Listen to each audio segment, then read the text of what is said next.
The farm market is so important to how we do our business. We purchase from local purveyors whenever possible. These folks work year-round to make sure that we shine in what we do in putting ingredients together. It's an opportunity for the different restaurants in the area to come out and show how farm market materials are used. Well, hello. I am Amy with Great Expectations, and I'm here with my husband Ryan. Ryan's working hard over there. Hi. We're here to show you how to use carrots 5 different ways.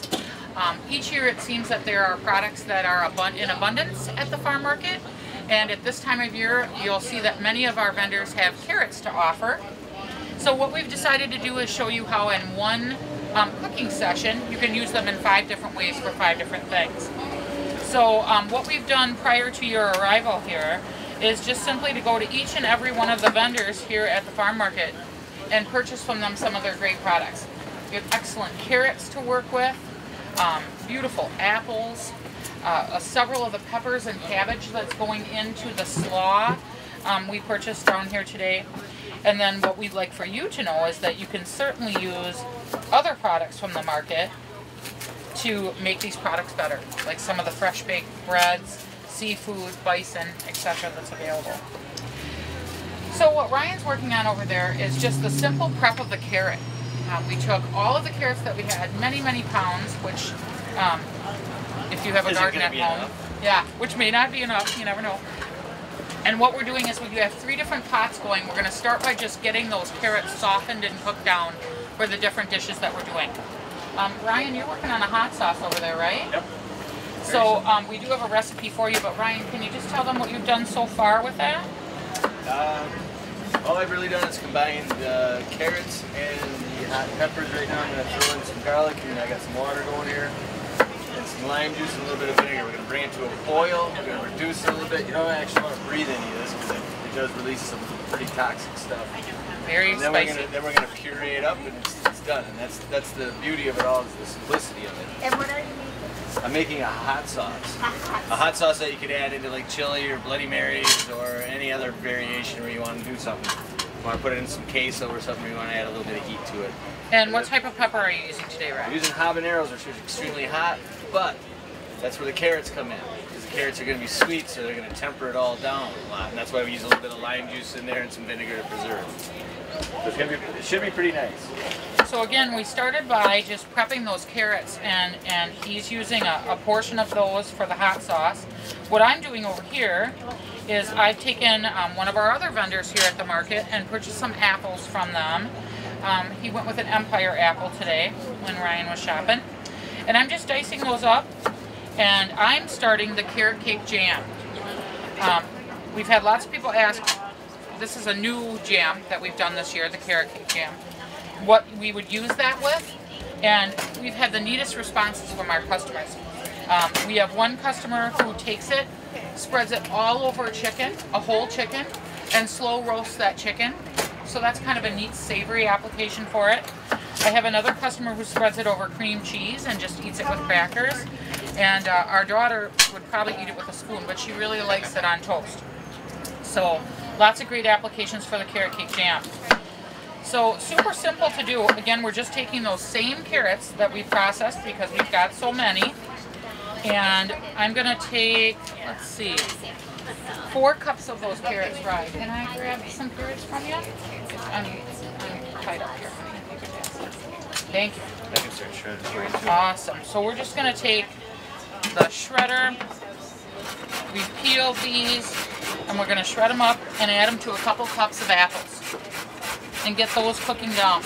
They're going to cook down in a little bit of lemon juice, and then all those great spices that you would use for carrot cake. Cinnamon, nutmeg. We're going to reduce the heat and let that go for a while and let it all soften up and marry together. So easy to move through those carrots once we've got them clean. Maybe 5 or 6 of them blended to 2 or 3 apples. Kind of a neat addition to a carrot cake to think of putting the apple in there. Now this jam, you can really add anything at all that you'd like to add to it. We add sweet and dried cranberries because we live in the center of Wisconsin. Many people add coconut to it. Depending on your audience, You could put a nut in there. And Rye, if you would light my burner when you have a minute, that'd be great. So once this cooks down, there's going to be a little bit of sugar in there, imagine, with the jam. And that sugar is going to do a good job of thickening. I can be okay with my card. As well as a little bit of pectin in there. I would take one more. Thanks. Alright. So far we've taken several pounds of carrots. We've got half of them cooking into a hot sauce. We've got half of them on this wonderful carrot cake jam that's about to start producing. And then we're going to start in on a carrot soup. And Ryan is going to make a slaw. You need grated for that too? I just need my... Yeah, for the slaw, you bet. It can really be done, or for the soup. The soup is going to be pureed at the end, so you can do it any way you want. If you've already got carrots chopped, however you have them produced, I think it's easiest to grate them. So with this carrot cake jam, we've got our apples cooking, we've got our carrots cooking, and they're essentially just softening. Nice beautiful blend there. We're going to add to that some cloves, and I'll make sure you all get the recipe for this as well. Some cinnamon. You can really start to smell that already. A little bit of fresh lemon. I feel like Emerald. No one normally portions my spices out for me. I haven't heard the band yet then. Yes. And nutmeg. So all we want this to do at this point is soften. And we're going to cook this gently for about 20 minutes. Now if I were at home I would probably cover this too. We don't have any aluminum foil, do we? No. When Ryan's done with his bowl there, we will get that covered. Can you hand me a carrot cake jam, Ryan? One, big one right there. So once this cooks down, all we have left to really do with this dish is add our pectin. So you're going to remove it from the heat in order to get that pectin cooked in. And then we're going to add the sugars to it, get it back up to a boil, take it off again, and then add your finishing flavors. The sweetened dried cranberries will be added at that point. The vanilla will be added at that point. You don't want those flavors to cook off while you're reducing. So this is how it's going to look when all is done. A very soft, you can barely see the carrot in there. See a little bit of the orange and the sweetened dried cranberries. And again, that makes for a really delicious spread. So, we've cooked our carrots, or processed our carrots.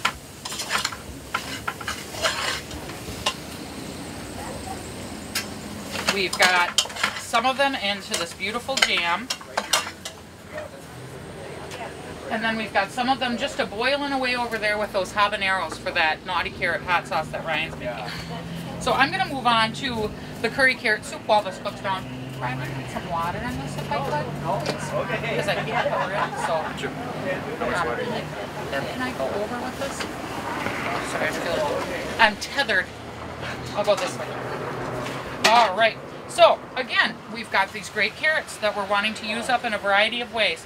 So I'm going to start by taking some ginger, which we bought right here at the market. Put that on and get that softening up. I'm going to take our carrots again, and again I'm a grater, so I'm going to go ahead and just grate.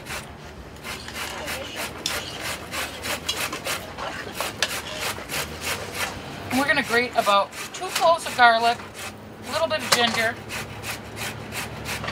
Soup? Yeah. All right.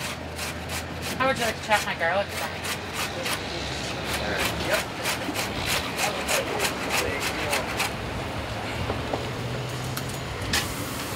A couple of cooks together stays together, right? That's right. Amen. Notice how I'm not talking loud. See how that's starting to break down a little bit for that jam? That going away. Oh, what's your hot sauce doing, Ryan? Boiling. All right. This is exactly what it's supposed to do. Now, what Ryan's doing over there is he's starting to make a slaw for you. You're going to pass me 4 carrots, please, right? And this slaw is kind of an ode to a restaurant that we love to go to that's a tapas-style restaurant. What I like about what we've seen them do with slaws is they're not afraid to add anything and everything to it. I can never say this word, celeriac. We've got some carrot going in there. He's thinly dicing red pepper, green pepper. Actually, we don't have celeriac. I'm going to put daikon in it. Daikon, beautiful. Can't go wrong. That's a great stuff. And then it's almost like an entree when this particular slaw is done. It has crushed peanuts in it. It has a sauce that's a little bit nuttier in its appearance, and it goes great with everything. My suggestion here at the farm market would be to visit one of our bison vendors, make a great bison burger and pile it right on top. It would be great with shrimp or with tuna from our seafood vendor. We've got some awesome eggplant in the market right now. I wouldn't be afraid to grill up a piece of eggplant and just pile it right on top and make that into a full entree. Okay, so with our soup, we've got that ginger cooking. Thank you, Rye. Some garlic. And now what I'm going to add in is some veg stock. Now, I'm not a big meat person, so I do use a veg stock when I do this. Certainly any of the vegetables that you can get at the farm market, you can cook down into a beautiful stock. Ryan, what would you put in it? In this case, I would use veg stock also. I think that's the way to roll it. Excellent. Certainly you could use chicken stock if you wanted to do something along those lines. There's a lot of different ways to finish off a carrot soup too. You can certainly put a bead of sour cream through it. Onion, great. But I'm a personal believer in pureeing it to a bisque, making it really nicely creamy. So how many of you are growing carrots at home? Awesome. Did you get a lot this year? They're big this year. Apples are small, carrots are big. Every year it's different. We've done demos like this before when people call, and we are hearing from several CSA participants. How many of you get a CSA? Awesome. Awesome. For those of you who don't know what a CSA is, it's an opportunity for you to partner with your grower and each week get a box of vegetables that are growing at their farm on that during that time frame. Your responsibility is just to get them cleaned up and eat them. And you invest in them at the beginning of the year, and you kind of take what you get as the week goes on. And when we get I love to get the calls, or Ryan will get a call with, I just got a whole box that has tons of Swiss chard in it. What do I do? Well, we've done demos like this in that instance as well. My advice is always just process it all and get multiple pots going and just be cooking several things at the same time. Let's take a look at how our jam is doing. Look at that. See how it's starting to color? Just a beautiful blend of carrots, apples. You can smell that nutmeg and cinnamon in there. Apples are starting to break down a little bit. Won't be long and we'll be able to take that off the heat and add our pectin to it.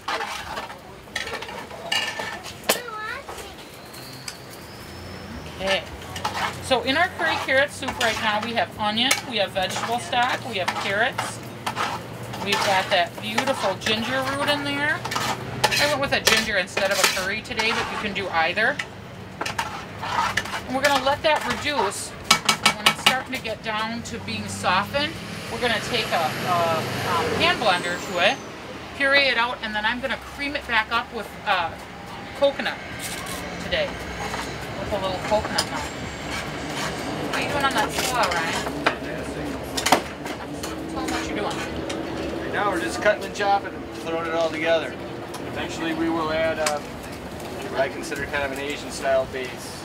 It has a little rice wine vinegar in it, a little soy, a put some garlic powder in it, some mustard, some dried mustard that is, and some sugar. I think that's about it. A little chili powder too. I see an herb in there. What do you got going there? What's cilantro. green? Cilantro's the herb today. Ryan loves cilantro. We go on everything. Nah, quite.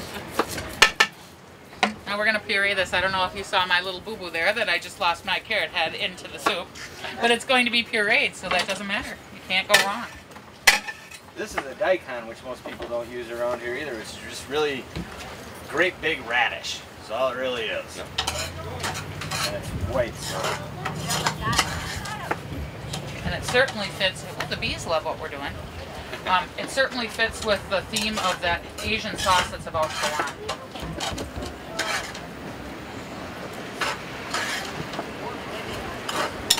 All right. So, in addition to these items that we're showing you today, we do have some additional recipes that we're going to give you.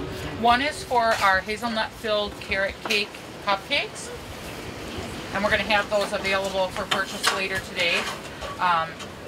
Another great use, again, of the shredded carrot. So we will have shredded those to start and just letting them go. Now the soup is coming to a boil right now, so we're just going to let that go until it's time to puree. Once those onions get softened, you could add potato to the soup if you'd like. Anything you'd like in order to get it going. Do you like radishes? Here. Try one. Yeah, don't be shy. Quality assurance. They're mild. So I'm not a big radish guy. But these are mellow. That is looks to be crunchy. You get one of these big guys though. See what What are you gonna do with that, huh? I'm just going to show them what we've got going so far here. One of the things I really love about when Ryan does slaws like this is I think we have a tendency to cut everything the same size and the same shape. And it's nice that he's done a wider cut on that daikon. And you can smell the cilantro. Can you smell it on camera? That's why you should be at the market. We've got the new smell-o-vision camera. Yes, exactly. Pretty impressive. Okay. I'm just going to take a quality assurance moment here and see how our apples are soft. And they're kind of my bellwether with this jam. See how they've gotten the color of the carrot and all of those great seasonings in there. Soft. My grandma would say, don't burn your schmool. She's Dutch. Okay, so I'm going to remove this. And I think Ryan has the pectin back there, fogging up my glasses. We're going to take it off the heat and let it cool just a little bit before we put that pectin in there. Give me a little shake of pectin, right? Now this still has quite a bit of liquid in it, and obviously with a jam we want that to solidify a little bit so it's good spread. You ready? When you make this at home, you would be buying pectin in a packet probably instead of in a vat as we do, and you would be using 2 packets for the equivalent of 4 cups of carrot. So I'm giving that a good stir. You don't want to put the pectin in and walk away or you'll get lumps. I've got them already measured up. And this is the point in which, see how that liquid is starting to thicken a little bit? And the sugar's going to do the rest of the work for you in that regard. First I'm going to add the sugar, unsulfured molasses.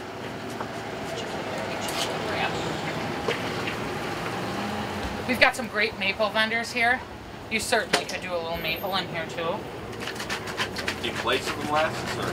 I would still add a little molasses because it has a different consistency, John. That's an excellent question.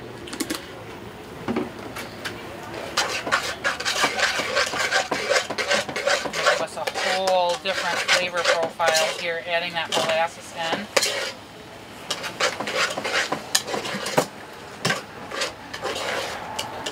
And now I'm going to add some sugar in. Now, as a mom and as a dad, we tend to think we shouldn't put as much sugar into jellies as we do. But I just want to remind you that It has a great deal to do with how it sets up. So you don't want to skimp on that, on those sugars.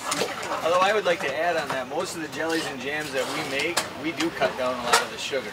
We don't add nearly as much. We do figure out where our point is that we get the consistency you want, like what she's getting right here, because this is going to actually solidify even more once it's done. But we do try to pull some of that out, because we're trying to get more of the flavor from this stuff than we are from the sugars, because sugars will actually in the end dominate and take over, and when you spread it on your toast, that's really what you're tasting. You got a sugar and then a little taste of strawberry or whatever. We want to reverse that pattern, so we do use a little more pectin and things, other thickening agents that we can find. So those things will thicken it up in place of that, but Ryan, what would give it that flavor in place of it? What would be some other things you could put in to sweeten it up? Into this? Into jams or anything? Oh, you got all those different, what is that? Scheide? Vanilla. What's that natural sugar? Guar. No, well, Agave? Agave. Yeah, you can use Agave would be excellent. Too. It's like a sativa. Sativa. Stevia, that's it, thank you. And or you can use honey. cane sugar if you want that sort of thing too. How do you want to distribute this one?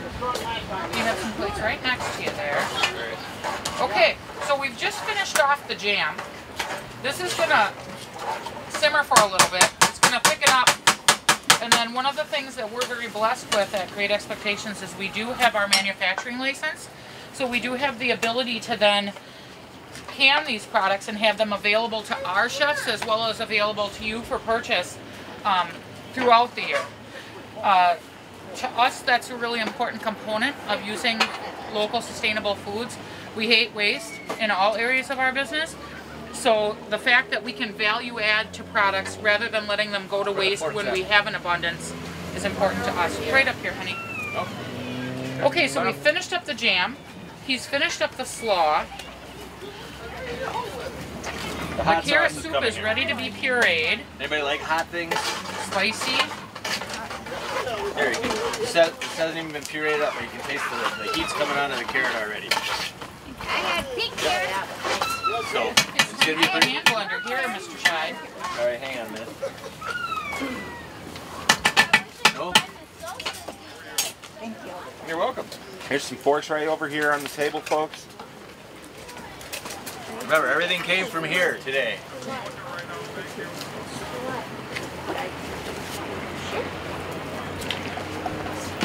Would you kids like an apple? I'd love for you to try the slaw. We're going to have a carrot soup in a minute too, but if you'd like to try an apple in the meantime, you're Don't be certainly shy, welcome. we got plenty. Preston, do you want an apple? I'll set it right here if you change your mind, okay? Should have lots of different little flavors in there for the... She took it. Here, sir, you want some? Sparks right there. Yep. Mommy, the two.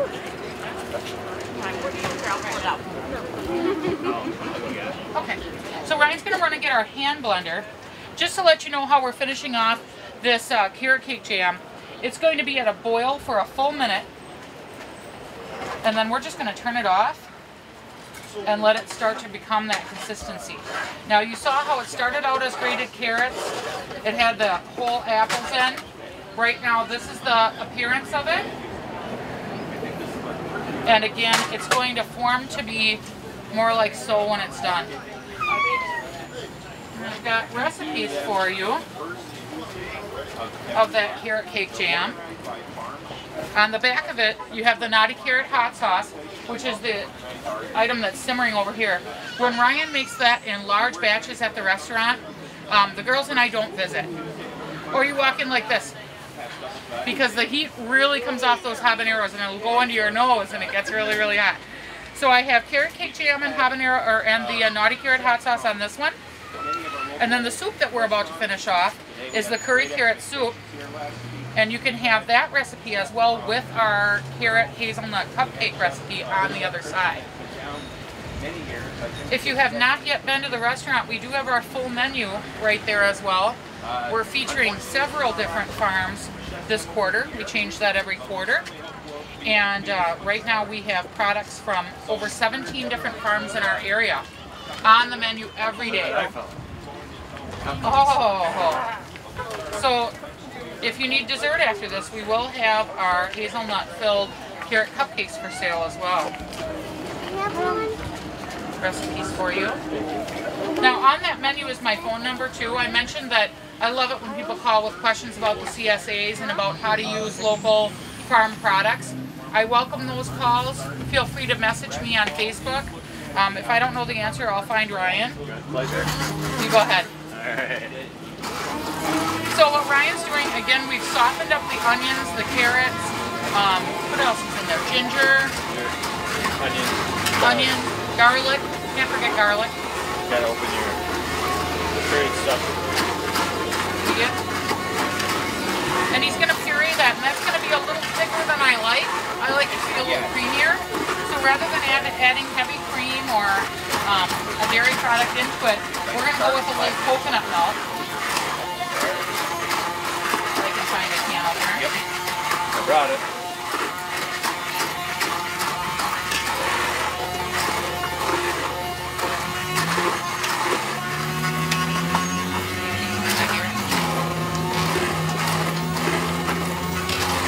Starting to thicken up quite a bit already.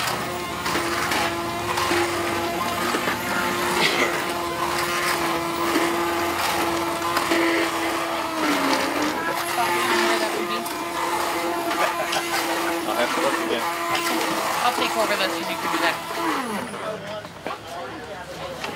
Whoever invented the hand blender is a genius. We're into that. Yeah. There you go. Guys don't feel the heat. I always have to have a little.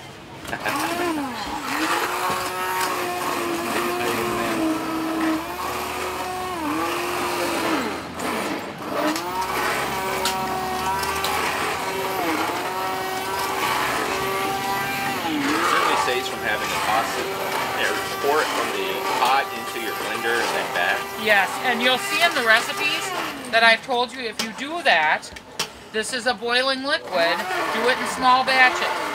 Do not try to throw it all into your food processor because it fits. It's not going to fit once your blade starts moving.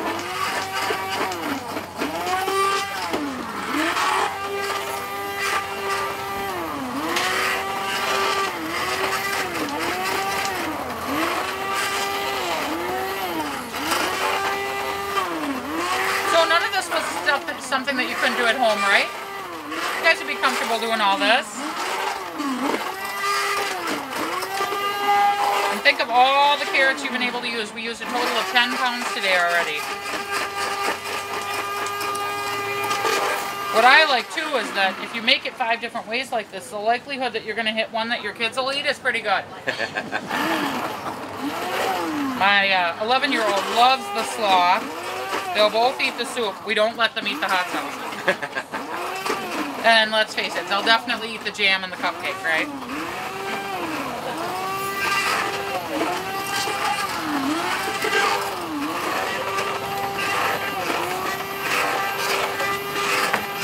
Thank you. So, we've got a pretty smooth consistency at this point. I'm going to use that one more time once we have the coconut milk in. But this is where we're at this point.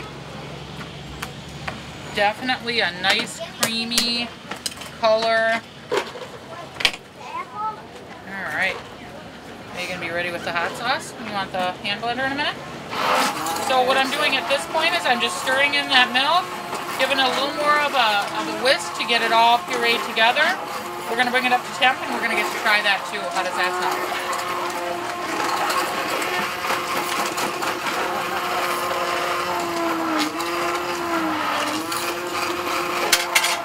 Bee likes this too.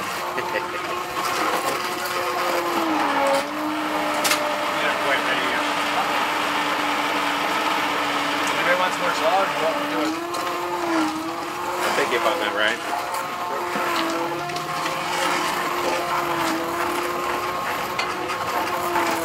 You get some?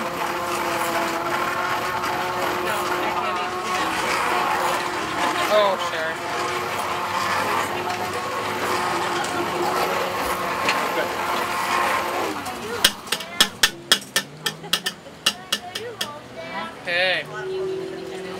think we're at about 20 minutes, maybe 25 minutes. In 25 minutes, we have taken 10 pounds of carrots, processed them into the curry carrot soup or the ginger carrot soup today. We've done this beautiful slaw. We're just minutes away from being able to puree that hot sauce. We've got the carrot cake jam on the stove. And I've also given you the recipe for our one baked item, which of course we cannot do here in the parking lot. But that item could have been very easily put together using the ingredients you already see here and be baking in the oven. So we would have done carrots 5 ways in about 20 minutes using over 10 pounds. Almost all of these items can be processed in a way that you can keep them for a long time. The soup can definitely be frozen. The hot sauce can be canned. This can be canned. The cupcakes can be frozen. The slaw is a fresh item. So that you're going to want to have for both lunch and dinner. All right. So I'm going to serve you some of this soup.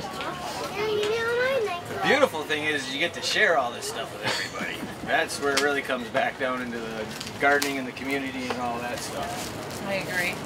When I was growing up, canning was an integral part of what we did. We didn't can on school days because we all helped. We were expected to be there on that day, and everybody had a point in the line that we helped. So when tomatoes came in, there was a canning day. The aunts came over and we all worked at it. And certainly that would be a good, valuable lesson for our kids to learn too. Okay, who wants to try some soup? Come on, don't There's be shy. spoons right there, I believe. You bet.